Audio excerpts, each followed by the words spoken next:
નમસ્કાર મિત્રો, હું રાજેશ ભાસ્કર આપ સૌનું યુટ્યુબમાં આપણી આ ચેનલ પર સ્વાગત કરું છું. મિત્રો, આજે આપણે તારીખ 6 ડિસેમ્બર 2025ના કેટલાક મોસ્ટ ઇમ્પોર્ટન્ટ કરંટ અફેર અને અગાઉની પરીક્ષામાં પૂછાયેલા કેટલાક ઇમ્પોર્ટન્ટ પ્રશ્નો વિશે ડિટેલમાં ચર્ચા કરીશું, જે આપને આવનારી પરીક્ષા માટે ખૂબ જ ઉપયોગી સાબિત થશે.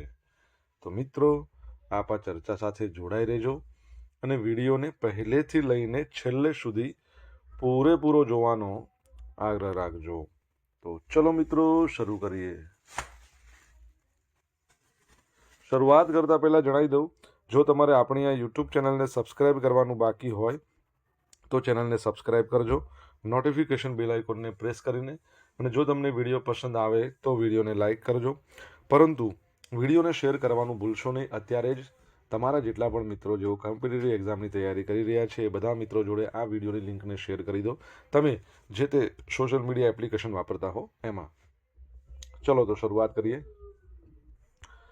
સૌપ્રથમ જોઈશું અગાઉની પરીક્ષામાં પૂછાયેલા મહત્વના દિવસોના પ્રશ્નો, જેના જવાબો તમારે મને કમેન્ટ બોક્સમાં લખીને જણાવવાના છે. વિડીયોના લાસ્ટમાં જ્યારે હું તમને આ દરેક પ્રશ્નના જવાબ જણાવું ત્યારે તમારે ચેક કરવાનું કે તમે જે તે પ્રશ્નો જવાબ આપ્યા છે એમાંથી સાચા કેટલા છે, અને જેટલા પણ સાચા હોય એનો આંકડો કમેન્ટમાં લખવાનો કે 10માંથી આટલા સાચા છે. ડેઇલી જીકે ટેસ્ટમાં આપણે રોજ 10 પ્રશ્નો પૂછીએ છીએ, એમાંથી 5 પ્રશ્નો મહત્વના દિવસોના હોય છે. બાકીના જે 5 પ્રશ્નો છે એ ગુજરાતના ઇતિહાસના છે. તો તમે તમારા આન્સર આપો નીચે કમેન્ટ બોક્સમાં, અને હું આજના કરંટ અફેરનો પ્રથમ પ્રશ્ન છે એની શરૂઆત કરું છું. પ્રથમ પ્રશ્ન છે, તાજેતરમાં કોણે કચ્છના ધોરડો ખાતે સફેદ રણમાં રણ ઉત્સવ 2025નો ભવ્ય પ્રારંભ કરાવ્યો? તો જવાબ આવશે આપણા ગુજરાતના જે 17મા નંબરના સીએમ છે શ્રી ભૂપેન્દ્રભાઈ પટેલ, એમણે કરાવ્યો છે. તો ગુજરાતના મુખ્યમંત્રી શ્રી ભૂપેન્દ્રભાઈ પટેલે કચ્છના ધોરડો ખાતે સફેદ રણમાં રણ ઉત્સવ 2025નો ભવ્ય પ્રારંભ કરાવ્યો છે. આ સાથે તેમણે 179 કરોડ રૂપિયાના વિવિધ વિકાસ કાર્યોનું લોકાર્પણ અને ખાતમુહૂર્ત પણ કર્યું હતું. આ વર્ષની રણોત્સવની થીમ છે વંદે માતરમ ગીતના 150 વર્ષ પૂરા થયા ને એ અવસરને ધ્યાનમાં રાખીને એકત્વ, એક દેશ, એક ગીત, એક ભાવના એવી રાખવામાં આવી છે. વંદે માતરમ તમને ખબર છે એના રચયિતા કોણ છે? જો ખ્યાલ હોય તો કમેન્ટમાં લખીને જણાવો. વિકાસ કાર્યોની વાત કરીએ તો મુખ્યમંત્રીએ લખપત કિલ્લો, તેરા હેરિટેજ વિલેજ, ધોરડો પ્રવાસન વિકાસ, એના માટે 179 કરોડ એટલા રૂપિયાના પ્રોજેક્ટ્સનું લોકાર્પણ કર્યું. નવું આકર્ષણની વાત કરીએ તો ધોરડો ખાતે સરદાર વલ્લભભાઈ પટેલના અખંડ ભારતના વિઝનને સમર્પિત સરદાર સ્મૃતિ વનનું પણ લોકાર્પણ કરવામાં આવ્યું. વૈશ્વિક ઓળખની વાત કરીએ તો મુખ્યમંત્રીએ જણાવ્યું કે ધોરડોને United Nations World Tourism Organisation દ્વારા બેસ્ટ ટુરિઝમ વિલેજનો એવોર્ડ મળ્યો છે. તમને ખ્યાલ હશે, અત્યારે તો યુનાઇટેડ નેશન્સ વર્લ્ડ ટુરિઝમ ઓર્ગેનાઇઝેશનનું નામ બદલીને યુએન ટુરિઝમ કરી દેવામાં આવ્યું છે. તમને ખ્યાલ હોય તો યુએઈના એક મહિલા છે જેઓ તેના અધ્યક્ષ બન્યા છે. ખ્યાલ છે એમનું નામ? હું તમને જણાવવાનો નથી, તમારે કમેન્ટમાં લખવાનું છે જો ખ્યાલ હોય તો. હવે વડાપ્રધાનના વિકાસ બી વિરાસત બી અભિગમને આ સાબિત કરે છે. ગયા રણોત્સવની વાત કરીએ તો 10 લાખથી વધુ પ્રવાસીઓ આવ્યા હતા. અને હવામાન અપડેટની વાત કરીએ, રાજ્યમાં ઠંડીનું જોર વધ્યું છે. નલિયા તો 12 ડિગ્રીએ પહોંચ્યું, સૌથી ઠંડુ શહેર નોંધાયું છે. ઓકે.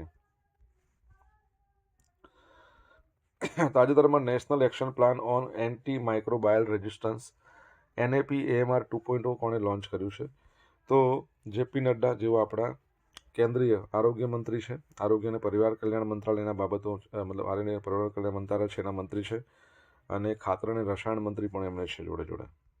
તો કેન્દ્રીય સ્વાસ્થ્ય પરિવાર કલ્યાણ મંત્રી છે શ્રી જેપી નડ્ડાએ નવી દિલ્હી ખાતે national action plan on anti microbial resistance NAP-AMR 2.0 2025-29 launch કર્યું છે. એમણે ભારપૂર્વક જણાવ્યું છે કે AMR છે એ જાહેર સ્વાસ્થ્ય માટે એક મોટી ચિંતા છે, જેનું મુખ્ય કારણ એન્ટીબાયોટિક્સ દવાઓનો વધુ પડતો અને ખોટો ઉપયોગ છે. AMRને કારણે સર્જરી, કેન્સરની સારવાર, અન્ય ગંભીર મેડિકલ પ્રક્રિયાઓમાં જોખમ વધી જાય છે. સારવારમાં વિલંબ અને ખર્ચમાં વધારો થાય છે. પ્લાન્ટ 2.0ના ઉદ્દેશો આપણે જોઈશું ને તો આ નવો એક્શન પ્લાન અગાઉના પ્લાનની બધી ખામીઓને દૂર કરશે. તેમાં વિવિધ સરકારી વિભાગો વચ્ચે સંકલનને મજબૂત કરવા પર ભાર મૂકવામાં આવ્યો છે. ખાનગી ક્ષેત્રની ભાગીદારી વધારવા પર વિશેષ ધ્યાન કેન્દ્રિત કરવામાં આવ્યું છે, જેથી આ વૈશ્વિક સ્વાસ્થ્ય સંકટનો અસરકારક રીતે સામનો કરી શકાય. તમને ખબર છે આપણા ગુજરાતના સ્વાસ્થ્ય મંત્રી કોણ છે? આરોગ્ય મંત્રી. નવું મંત્રીમંડળ આવ્યું પછી કોને આપ્યું છે? કમેન્ટમાં લખીને જણાવો, આન્સર આવડતો હોય તો. વિશ્વ સ્વાસ્થ્ય દિવસ 7 એપ્રિલ, યાદ રાખજો. હોમગાર્ડનો સ્થાપના દિવસ છે મિત્રો આજે. દર વર્ષે 6 ડિસેમ્બરના રોજ હોમગાર્ડ સ્થાપના દિવસ ઉજવાય છે. 1946માં મુંબઈમાં કોમી રમખાણોની અંધાધૂંધી દરમિયાન પોલીસના સહાયક તરીકે વહીવટીતંત્રને મદદ કરવા માટે આ સંગઠનની રચના નાગરિક શૈક્ષિક દળ તરીકે કરવામાં આવી હતી.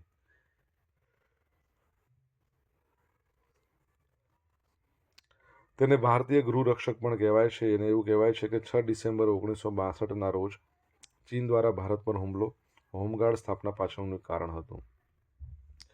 હોમગાર્ડ જનતાની સુરક્ષા, કટોકટીની પરિસ્થિતિઓ, એમાં પોલીસ અને સેનાને મદદ કરવા માટે કામગીરી કરે છે. દેશમાં હોમગાર્ડનું કાર્યક્ષેત્ર ગૃહ મંત્રાલય હેઠળ તમામ કેન્દ્રશાસિત પ્રદેશો અને રાજ્યો માટે નિર્ધારિત છે. માત્ર 2000થી મર્યાદિત સંખ્યામાં શરૂ કરાયેલા હોમગાર્ડ યુનિટમાં હાલ લગભગ 1.5 લાખથી વધારે હોમગાર્ડ કાર્યરત છે. મને યાદ આવ્યું, રિસન્ટલી તમને ખ્યાલ હોય તો બોર્ડર સિક્યુરિટી ફોર્સ BSF સ્થાપના દિવસ આપણે મનાવ્યો. કઈ તારીખે? તો 21 નવેમ્બરે. એકચ્યુઅલમાં BSFની સ્થાપના 1 ડિસેમ્બર 1965, સ્થાપના દિવસ 1 ડિસેમ્બરે જ મનાવવામાં આવે છે, પણ આ વખતે વહેલા મનાવવામાં આવ્યો. આપણા કેન્દ્રીય ગૃહ અને સહકારી બાબતોના મંત્રી અમિત શાહ એમણે ત્યાં હાજર રહ્યા હતા. પરંતુ કઈ જગ્યાએ ઉજવવામાં આવ્યો એ તમારા માટેનો પ્રશ્ન છે. કમેન્ટમાં લખો.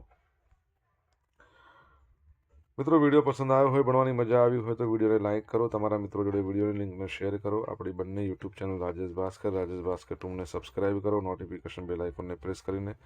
જો તમારે ડેલી કરંટ અફેરની PDF જોઈતી હોય તો આપણી ટેલિગ્રામ ચેનલને જોઈન કરો.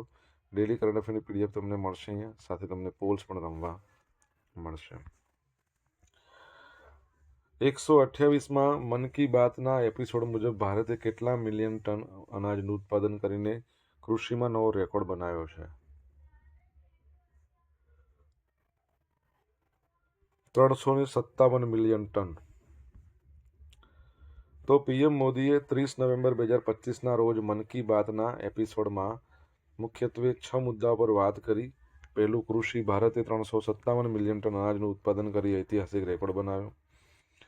બીજું, સ્પેસ. હૈદરાબાદમાં ખાનગી ક્ષેત્રના રોકેટ બનાવવાની સુવિધા ઇન્ફિનિટી કેમ્પસનું ઉદ્ઘાટન થયું. નૌકાદળની વાત કરીએ તો ભારતીય નૌકાદળમાં નવા જહાજ INS માહે છે, એનો સમાવેશ થયો. મધ ઉત્પાદનમાં દેશનું મધનું ઉત્પાદન 11 વર્ષમાં બમણું થયું. નિકાસ 3 ગણી વધી ગઈ છે. સંસ્કૃતિની વાત કરીએ, કાશી તમિલ સંગમમની 4થી આવૃત્તિ 2 ડિસેમ્બરથી શરૂ થઈ. અને યાદ રાખજો, લર્ન તમિલ શીખો એનો થીમ કહી શકાય આ વખતની. પ્રવાસનની વાત કરીએ તો ઉત્તરાખંડમાં વિન્ટર ટુરિઝમ, શીતકાલીન પર્યટનને પ્રોત્સાહન આપવા માટે અપીલ કરવામાં આવી છે. ઓકે.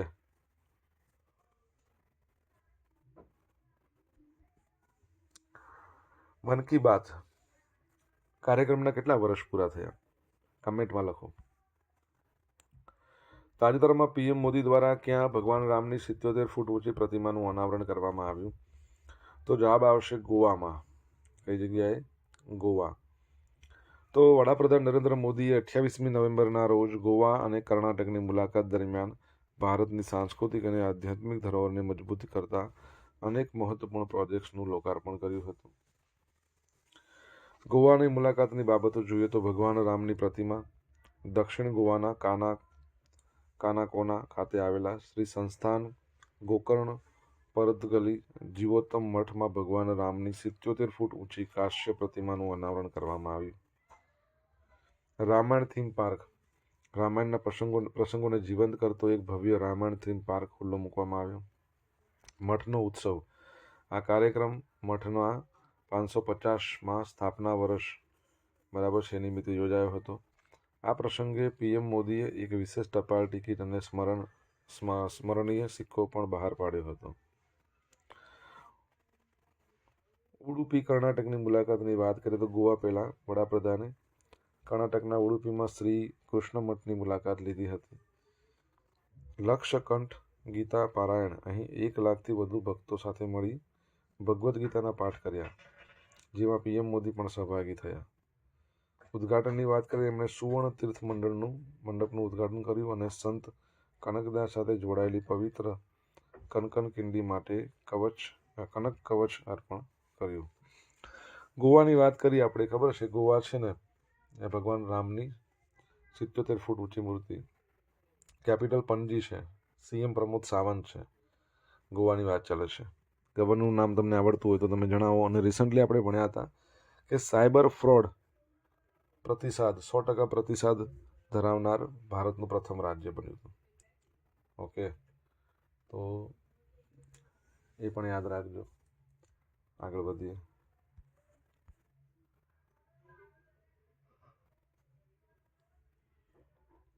મિઝોરમના પૂર્વ રાજ્યપાલ સ્વરાજ કૌશલનું 73 વર્ષની વયે નિધન. મિઝોરમના પૂર્વ રાજ્યપાલ હતા અને દિવંગત બીજેપી નેતા સુષ્મા સ્વરાજના પતિ સ્વરાજ કૌશલનું 4 ડિસેમ્બરના રોજ 73 વર્ષની વયે નિધન થયું.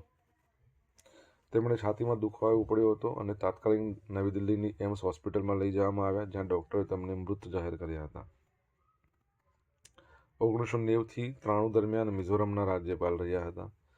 તેમણે મિઝોરમ પીસ એકોર્ડ એ પછી રાજ્યમાં શાંતિ સ્થાપવામાં મહત્વપૂર્ણ ભૂમિકા ભજવી હતી. તેઓ સુપ્રીમ કોર્ટના વરિષ્ઠ વકીલ પણ હતા અને બંધારણીય કાયદાના નિષ્ણાત ગણાતા હતા. પરિવારની વાત કરીએ તો ભારતના પૂર્વ વિદેશ મંત્રી સુષ્મા સ્વરાજના પતિ હતા. એમની પુત્રી વાંસળી સ્વરાજ હાલમાં નવી દિલ્હીથી ભાજપના સાંસદ છે. બરાબર છે, તો એ બાબતે યાદ રાખજો. મિઝોરમની વાત કરીએ તો તમને ખબર છે એનું કેપિટલ આઇઝોલ છે. સીએમ લાલદુહોમા છે. અને તમારા માટે પ્રશ્ન, એના ગવર્નર કોણ છે? મિઝોરમ છે ને 100% સાક્ષરતા ધરાવનાર ભારતનું પ્રથમ રાજ્ય છે. 98.2% સાક્ષરતા. પછી ગોવા સેકન્ડ બન્યું, ત્રિપુરા ત્રીજું બન્યું, ચોથું હિમાચલ પ્રદેશ બન્યું. યાદ રાખજો. સોશિયલ મીડિયાના માધ્યમથી મારી સાથે તમે કનેક્ટ રહી શકો છો. આપણું ઇન્સ્ટા આઈડી છે rajesh.i.bhaskar, ફેસબુક આઈડી છે RI ભાસ્કર અને ટેલિગ્રામ ચેનલ છે રાજેશ ભાસ્કર, જ્યાં તમને ડેલી કરંટ અફેરની PDF મળશે અને પોલ્સ પણ રમવા મળશે. જો ભણવાની મજા આવી હોય તો વિડીયોને લાઇક કરો, તમારા મિત્રો જોડે વિડીયોની લિંકને શેર કરો, ચેનલ સબસ્ક્રાઇબ કરવાની બાકી તો સબસ્ક્રાઇબ કરો, નોટિફિકેશન બેલ આઇકોનને પ્રેસ કરીને. નીતિ આયોગના ફ્રન્ટિયર ટેક હબ અને IBM દ્વારા જારી કરાયેલા રાષ્ટ્રીય રોડમેપનું મુખ્ય લક્ષ્ય ભારતને કયા વર્ષ સુધીમાં વિશ્વના ટોચના 3 ક્વોન્ટમ અર્થતંત્રોમાં સ્થાન અપાવવાનું છે? તો જવાબ આવશે 2047.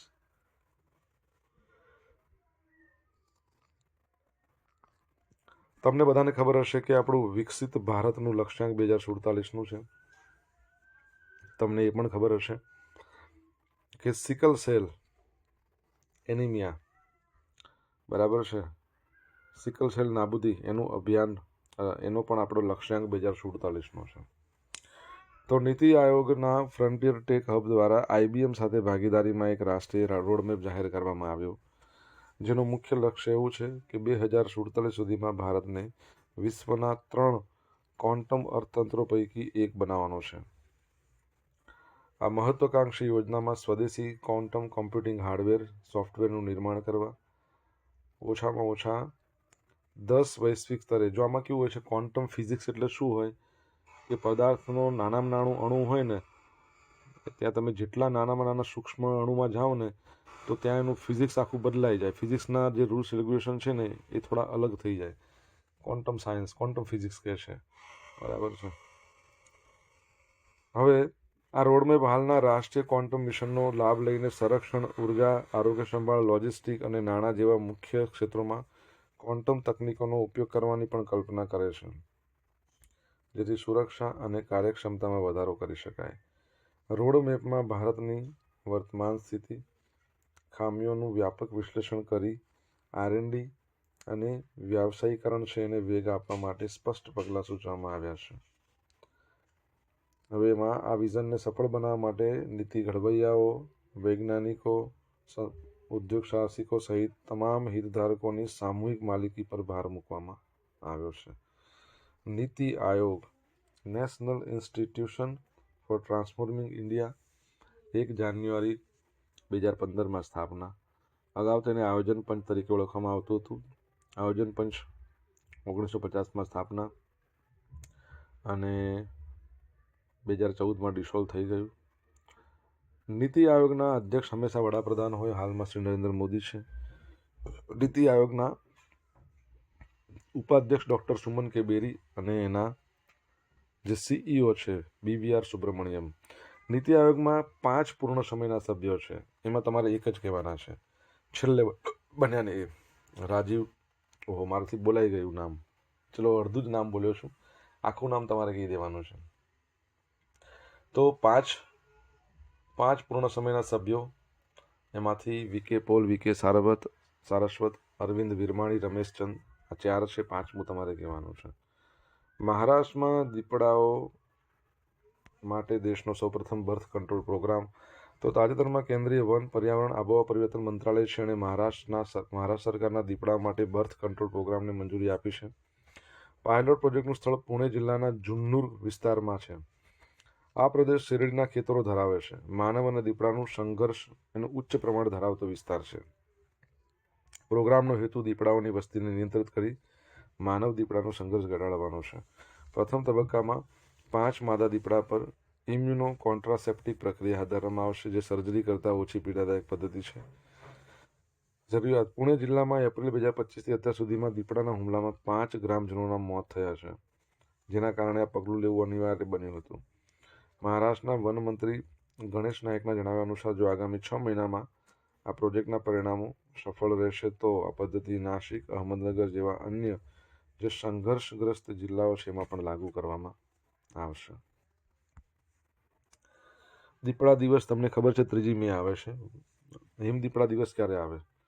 હવે જોઈશું અગાઉની પરીક્ષામાં પૂછાયેલા મહત્વના દિવસોના પ્રશ્નો. પહેલો પ્રશ્ન, વિશ્વ ટેલિકોમ્યુનિકેશન દિવસ ક્યારે આવે? 17મી મે. મે માસનો કયો દિવસ તમાકુ નિષેધ દિવસ?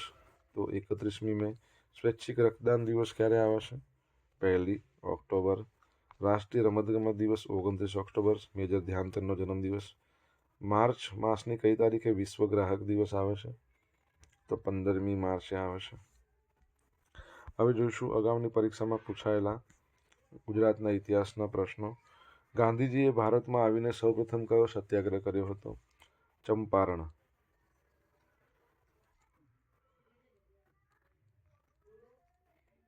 બિહારમાં 1917. સ્વામી વિવેકાનંદનું બાળપણનું નામ? નરેન્દ્ર. સંસ્કૃત મહાકાવ્ય મેઘદૂતના સર્જક? કવિ કાલિદાસ. કયા યુગને ભારતના ઇતિહાસનો સુવર્ણ યુગ કહેવામાં આવે છે?